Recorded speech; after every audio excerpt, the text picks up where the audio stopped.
Bà số xây bong bồnខ្មែរយើងទូទាំងពិភពលោកទាំងអស់ជាពិសេសបងប្អូននៅក្នុងបណ្ដាញសង្គម Facebook បណ្ដា YouTube បងប្អូននៅសហរដ្ឋអាមេរិកកាណាដាអូស្ត្រាលីទាំងអស់បាទថ្ងៃនេះគឺខ្ញុំចង់ជំរាបជូនដំណឹងទៅដល់បងប្អូនទាំងគ្នាបានជិះផងដែរថាក្រុមហ៊ុន VMC គឺជាក្រុមហ៊ុនអចលនទ្រព្យដ៏ធំជាងគេនៅក្នុងប្រទេសកម្ពុជាក្រុមហ៊ុន VMC គឺទទួលលក់ផលិតផលទាក់ទងទៅនឹងផលិតផលអចលនទ្រព្យ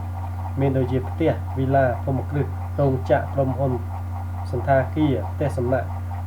និងដីគ្រប់ប្រភេទសម្រាប់លក់និងសម្រាប់ជួលបាទអញ្ចឹងថ្ងៃនេះគឺខ្ញុំលើកយកវីឡាមួយនៅម្ដុំតូកូគឺមានទំហំ20ម៉ែត្រគុណនឹង30ម៉ែត្របាទនៅសង្កាត់តូកូទីក្រុងភ្នំពេញបាទនៅក្នុងផ្ទះហ្នឹងគឺមានចំណតរថយន្តចង្ក្រានបាយទំនើបនិងម៉ូតូភ្ញៀវបាទតម្លៃហ្នឹងគឺអត់ថ្លៃទេគឺ